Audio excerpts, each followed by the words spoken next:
Hi friends, welcome back to all in one Mahini plate YouTube channel. ఈ రోజు అయితే మనం చికెన్ ఫ్రై చేసుకుందామండి. గ్రేవీ తోటి ఎంత బాగుందో చూసారు కదా. సింపుల్గా ఎలా చేసుకోవాలో ఈ వీడియోలో చెప్పేస్తాను. రాని వాళ్ళు కూడా సింపుల్గా చేసేసుకోవచ్చండి. అంటే చికెన్ ఫ్రై అందరూ చేస్తారు, కానీ దీంట్లో కూడా రకాలు ఉంటాయి కదండి. గ్రేవీతో చేసుకుంటారు, మనకి పొడి పొడిగా చేసుకుంటారు, పకోడీ టైప్లో చేసుకుంటారు, ఇలా రకాలు ఉంటాయి కదా. నేను చూపించేది అయితే గ్రేవీతోటి రైస్లో కూడా కలుపుకుంటే బాగుంటుంది. దీనికోసం అయితే ఒక బాండీ పెట్టేసేసుకొని అయితే అందులోకి ఒక 4-5 స్పూన్ల ఆయిల్ వేసేసుకొని ఒక పావు స్పూన్ అయితే పసుపు వేసేసుకొని బాగా వేగనివ్వాలండి. పసుపు కొంచెం పచ్చివాసన పోయేంత వరకు వేగాక దాంట్లోకి అయితే ఒక పెద్ద ఉల్లిపాయ అయితే కట్ చేసేసుకొని వేసేసుకున్నానండి ముక్కలు. ఈ ముక్కలు అయితే కొంచెం పచ్చివాసన పోయేంత వరకు వేయించుకోవాలండి, గోల్డెన్ బ్రౌన్ కలర్ వచ్చే వరకు. దీంట్లోకి ఒక 2 పచ్చిమిర్చి అయితే చీల్చేసి వేసేసుకుంటున్నాను. ఇవి వేసేసుకున్నాక బాగా వేగనివ్వాలండి. ఇందులోకైతే ఒక స్పూను అల్లం వెల్లుల్లిపాయ పేస్ట్ వేసుకుందామండి. అంటే అల్లం వెల్లుల్లి, ధనియాలు, కొద్దిగా జీలకర్ర, 2 యాలకులు, 4 లవంగాలు, దాల్చిన చెక్క అన్నీ వేసేసి అయితే మిక్సీ పట్టేసేసానండి. దాన్ని అయితే ఒక స్పూన్ వేసుకున్నాను ఫస్ట్. అది వేసుకొని పచ్చివాసన పోయేంత వరకు కూడా వేయించుకొని ఇందులోకైతే నేను ఒక 3/4 కిలో చికెన్ అయితే నీట్గా కడిగేసేసుకొని దాంట్లో సాల్ట్ వేసేసి నానబెట్టి పక్కన పెట్టుకున్నానండి. అదైతే వేసేసుకుందాము.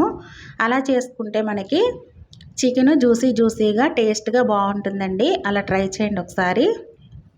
ముక్క కూడా సాఫ్ట్గా చాలా బాగుంటుందండి. ఒకసారి ట్రై చేయండి. అంటే తెలియని వాళ్ళు ఉంటారు కదా, వాళ్ళ కోసం అయితే చెప్తున్నాను అనమాట. దీనినైతే కింద మసాలా అంతా కూడా పైకి వచ్చేలా అయితే మొత్తం చికెన్కి పట్టేలా అయితే కలిపేసేసుకుందామండి. నీట్గా కలిపేసేసుకొని దీనిపైన మూత పెట్టేసుకొని ఒక 5 నిమిషాలు వదిలేద్దాం అలాగా. ఇప్పుడైతే మూత తీసి చూస్తున్నాం కదండి, మొత్తం వాటర్ అంతా కూడా వచ్చేసింది కదా. ఇంకా వాటర్ అయితే రావాలండి. ఇలా ఒక 5 నిమిషాలు అయితే వదిలేసేద్దాము.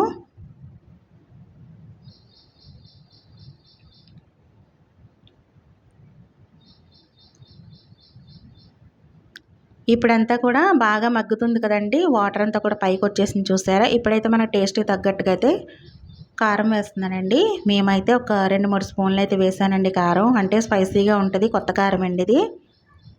మీకు కావాల్సినంత అయితే వేసుకోవచ్చండి కారం. అంటే కొంతమంది ఎక్కువ తింటారు, కొంతమంది తక్కువ తింటారు కదా. మనకి ఎంత కావాలో అంత అయితే వేసుకోవచ్చు.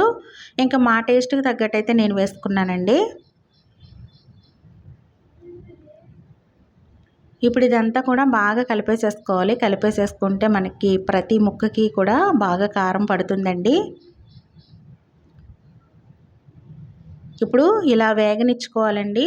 కొంచెం అంటే మరీ హైలో కాకుండా సిమ్లో కాకుండా పెట్టుకొని అయితే బాగా వేగనిచ్చుకోవాలి. దీంట్లోకైతే ఒక 4-5 అయితే మిరియాలు వేసేసుకుందామండి. ఇట్లా డైరెక్ట్గానే వేసేసుకోండి. వేసుకుంటే టేస్ట్ బాగుంటుందండి మిరియాలు అలా వేసుకుంటే. ఇప్పుడు ఇదంతా కూడాను బాగా ఫ్రై అయిపోనిచ్చేసి దీంట్లోకి మళ్ళీ సాల్ట్ వేసుకుంటున్నాను. అంటే ఫస్ట్ అయితే చికెన్లో వేసానని చెప్పాను కదా సాల్టు. తర్వాత మన టేస్ట్కి తగ్గట్టుగా సాల్ట్ వేసుకోవాలండి చూసుకొని. ఎందుకంటే ముక్కకి ఆల్రెడీ సాల్ట్ పట్టేసింది, మనకి గ్రేవీకి కావాలి కదా. అందుకే సాల్ట్ కొంచెం వేసుకున్నానండి. ఇంకా మనం వేయ అవసరం లేదనమాట, సరిపోతుంది. ఈ ఫ్రై వచ్చేసి మనకి చారులోకి, పప్పుచారులోకి చాలా బాగుంటుందండి టేస్ట్. ఇప్పుడైతే ఇందులోకి ఫస్ట్ కొద్దిగా వేసుకున్నాం కదండి మసాలా. ఇప్పుడు నేను ఒక 2 స్పూన్లకి అయితే వేసుకుంటున్నానండి. ఇంకా సరిపోతుందనమాట. అంటే మనకి గ్రేవీ ఎంత కావాలో దాన్ని బట్టి అయితే వేసుకోవాలండి. మరీ ఎక్కువ వేసుకున్నా సరే కారం ఎక్కువైపోతుందండి. ఈ రకంగా చేసుకుంటే ఫ్రై చాలా బాగుంటుందండి. మీరు చేసి మీ ఇంట్లో వాళ్ళకి, మీ పిల్లలకి పెట్టండి. సూపర్ అంటే సూపర్ అంటారనమాట. చాలా బాగుంటుంది. చికెన్ ఫ్రై అనేది చాలామందికి కూడా తొందరగా కుదరదండి.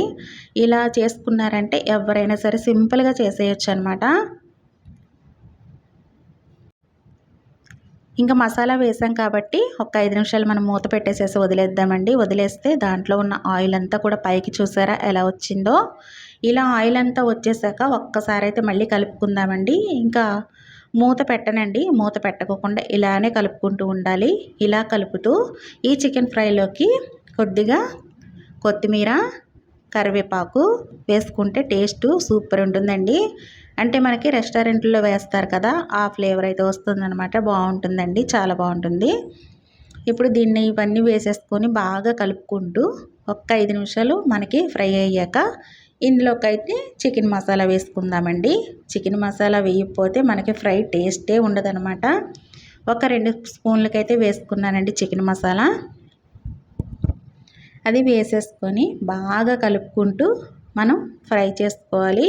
ఇట్లా గ్రేవీలా ఉంచుకోవచ్చండి, లేకపోతే కొంచెం డ్రై లాగా కూడా ఫ్రై చేసుకోవచ్చండి. అది మనం ఫ్రై చేసేదాన్ని బట్టి ఉంటుందన్నమాట. ఇట్లా గ్రేవీ ఉందనుకోండి రైస్లో కలుపుకొని తినడానికి చాలా బాగుంటుంది.